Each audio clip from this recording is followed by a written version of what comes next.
Ripple XRP, so one of Ripple's partners that we know of, says that the future is bright. We're going to take a look at that short clip. We also have some big news in terms of what happened yesterday. Now, it does come to do with the news of the BRICS alliance, and we have the first cross-border payment that has been made without using the US dollar. So some pretty big stuff. Of course, we will be looking at the price action for XRP coin. So all I ask from you are two things, which is to smash that like button and to subscribe to the channel as well. So the first video that we're going to take a look at is this Ripple and Triango partner that we have since 2021. So they've been partners now for the past couple of years, and Triango uses Ripple payments to process instant cross-border payments, supporting more than 5,000 payout partners in 70 countries. And Triango is a pioneer for cross-border payment services, helping financial institutions and businesses send capital through its proprietary cross-border payment solution. Let's take a look at this. Technology itself is ever changing. We always have to keep up with what is the best for the customer, what is best for our partners. My name is Sia. I'm the founder of Triango, a cross-border payment specialist. Triango is a cross-border payment hub.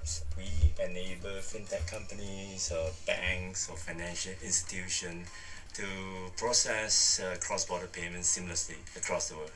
Triango started working with Ripple in the year 2021, and we have partnered with various products and services on both on the blockchain as well as on liquidity-based solutions. Our main focus is B2B.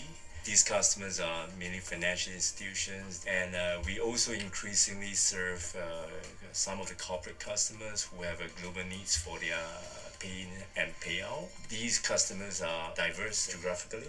The speed is definitely a game changer. The ability to tap on liquidity anytime, even during weekend or holidays, makes the business able to operate seamlessly. We are able to end-to-end process a payment in less than a minute. The cost of supporting, verifying this transaction is minimal. So everyone wins because customer is happy with the service. So I think that great chemistry and great team spirit is what makes our relationships and our partnership work so well.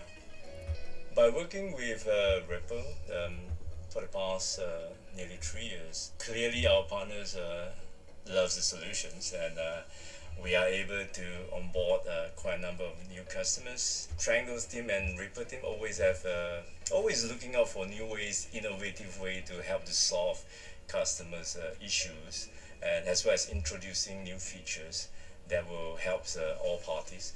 We seek always to improve the usability, the use case, the features of our solutions.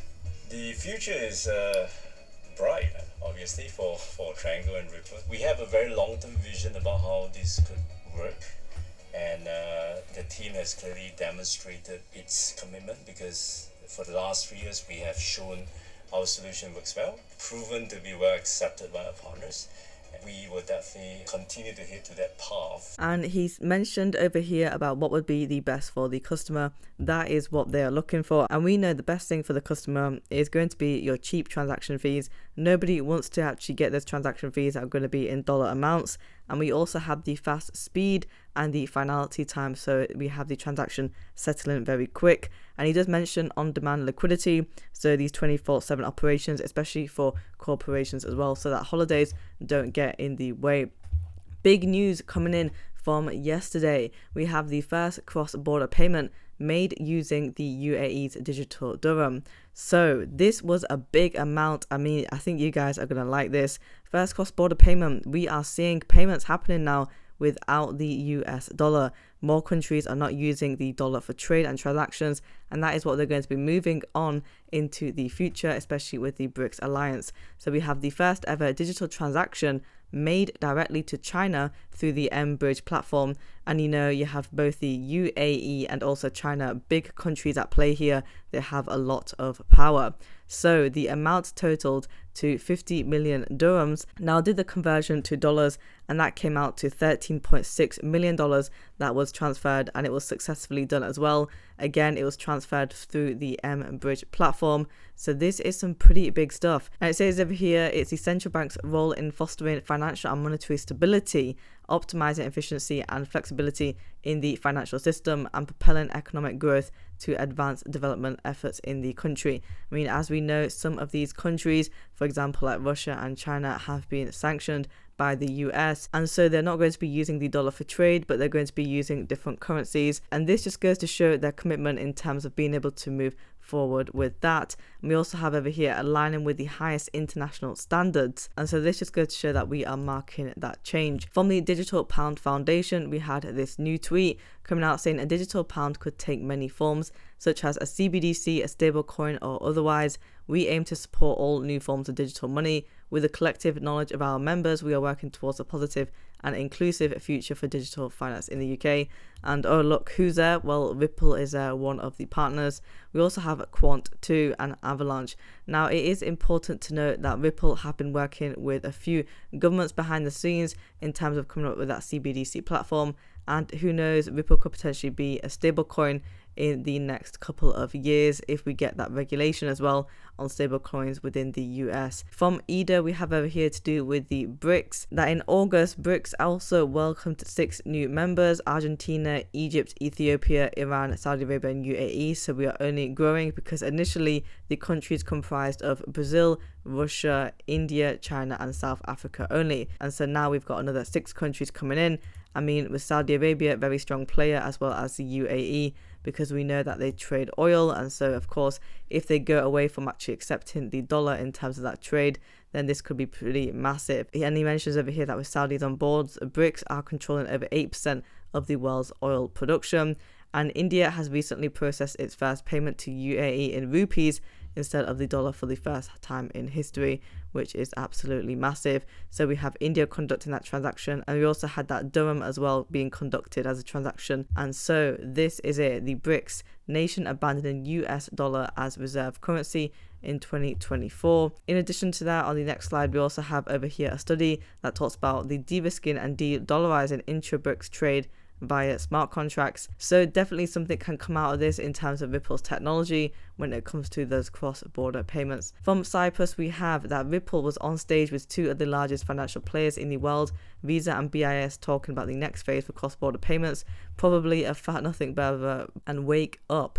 So this was at the Davos 2024 at the GBBC Blockchain Central, and you'll see over here that we have Ripple. So we've got Eric at Strategic Initiatives. We've got the advisor here for the BIS, and then we've also got the vice president for Visa. So we've got 2 big players over here, but we already know that there's connections between Ripple and the BIS anyway, because Ripple are actually one of the task force members when it comes to the BIS and the framework. In addition to this, Ripple do have a connection with MasterCard in their recent partnership and with HSBC and Metica. And so I don't think that this has been overlooked by. I mean, again, this was about the topic of the next phase of cross-border payments. So both Visa and BIS obviously know Ripple's technology and the benefits for it as well. If we take a look over here, we have the Easy A app saying what if you could deploy the world's first smart contract on XRP Ledger's all-new EVM right from your phone? And starting today, you can, for the first time, you can bring your smart contracts to the XRPL, and we're showing you how. And just a short clip over here, you'll see we have these 6 challenges, and the 60 days of the XRPL challenges are now live. And we did actually have somebody reply to this, where you can actually see the challenges over here that complete the XRP Ledger origin story. But you have the building our dApp. We also have how it works in practice, the missing piece of the puzzle, and why the XRP Ledger needs an EVM. I believe that they're going to also be coming out with the next level as well once they lock it. You'll see over here they said 21 hours ago that the new challenge drops each week, and they get harder and harder with each drop. So stay tuned. Pretty good stuff from here. Some very crucial news that we have is in relation to Evergrande. Now, we did know a few years ago they were also in some trouble as well. I think it was back in 2021. They are ordered to liquidate with $300 billion in debt. Is this the Black Swan event speculated to impact USDT, Bitcoin, and Ethereum? So we know that Evergrande is in pretty big trouble. I mean, it has been struggling to meet the interest payments on its debt. It's obviously borrowed a large amount of debt that time, And the thing is, if Evergrande does actually collapse, it's going to have a massive impact on China's financial system. And not only in China as well, but also globally. I mean, you know, when we talk about the impacts of this, it may not actually get as much investment from foreign investors, because if Evergrande has collapsed, then there may be some sort of speculation and potential risks in terms of investing there. And some people have been saying that Evergrande have essentially been on the brink of liquidation for some time now. But let's see what comes out of this. It's pretty big stuff if Evergrande do actually collapse. For the XRP coin price today, as you can see, we are trading at 0.5295. We are up by 0.89% on the 1-day chart. For the 24-hour volume, we are up by 34.97%, and we're trading at $948,000. So in the earlier hours of the morning, we were trading at 0.5342. We actually hit that 53-cent mark, and just a few hours ago, we were trading at 0.5321. On the 7-day chart, we are up by a nice 5.23%.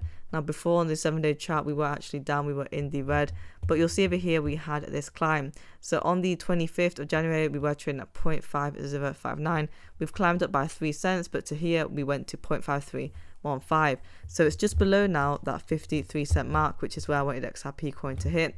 On the 1 month chart, we're doing slightly better. We are down by only 14.96% when we were usually down by 20%. So we have reduced that by 5%. Again, we had that drop off to 0.5021 after we hit 0.5521. I definitely want to see XRP coin to be able to hit the price target of 53 cents. Let's see if we can get some sort of support there. And then if we do, we could climb our way back up to 55 cents.